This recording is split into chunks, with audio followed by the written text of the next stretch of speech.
Mari sama-sama kita perhatikan. Nah, misalnya ada sebuah soal, yaitu berapa turunan dari fungsi fx jika x fungsinya x kuadrat plus y kuadrat di koordinat 2, x-nya 1, koordinat y-nya 2. Ya, kan kemudian dimasukkan operasi del-nya, kemudian dimasukkan ke fungsinya, jadi ada 2x, 2y.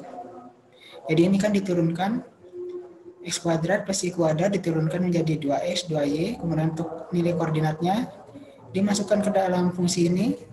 Jadi 2 kali 1 yaitu 2, kemudian 2 kali 2 yaitu 4. Jadi turunan fungsinya ini berada di titik koordinat 24. Kemudian perhatikan bahwa untuk koordinat HK sama dengan 00, jadi fungsi f linear secara lokalnya adalah sebagai berikut ini.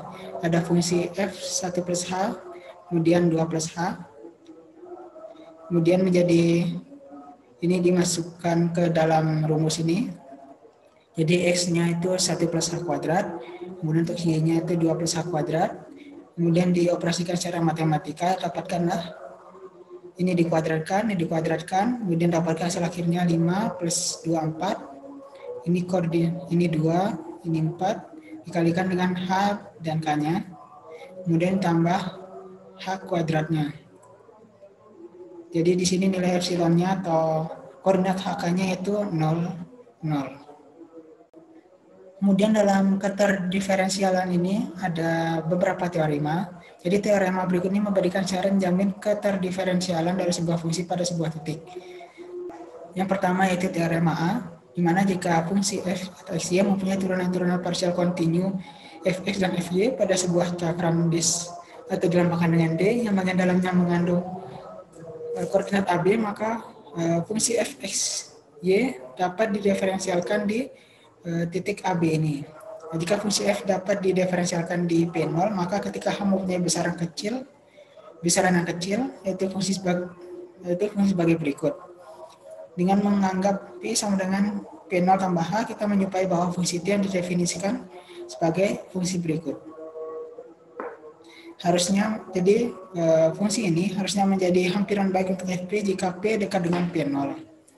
Persamaan Z sama dengan TP mendefinisikan sebuah bidang yang menghampiri F di dekat P0. Biasanya bidang ini disebut sebagai bidang singgung. Untuk yang kedua yaitu teorema dari sifat-sifat operasi del. Nah, operasi del ini merupakan operator linear. Jadi yang pertama ini untuk penjumlahan dari operasi del dan ini untuk perkaliannya dengan konstanta. Nah, jadi demikian pula terdapat aturan hasil kali. Nah, jika ini yang pertama ini menambahkan untuk penjumlahan operasi del, yang kedua ini untuk perkalian operasi del dengan konstanta, dan yang kedua ini merupakan perkalian antara operasi del atau hasil kali dari antar operasi del.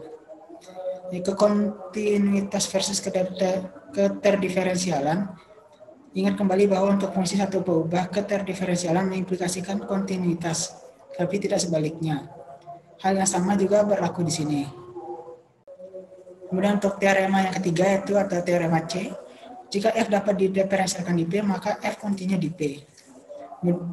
Maka perlu diperhatikan untuk medan gradiennya, yaitu gradien dari operasi del dari sebuah fungsi F berhubungan dengan setiap titik P dalam daerah asal F sebuah vektor Fp.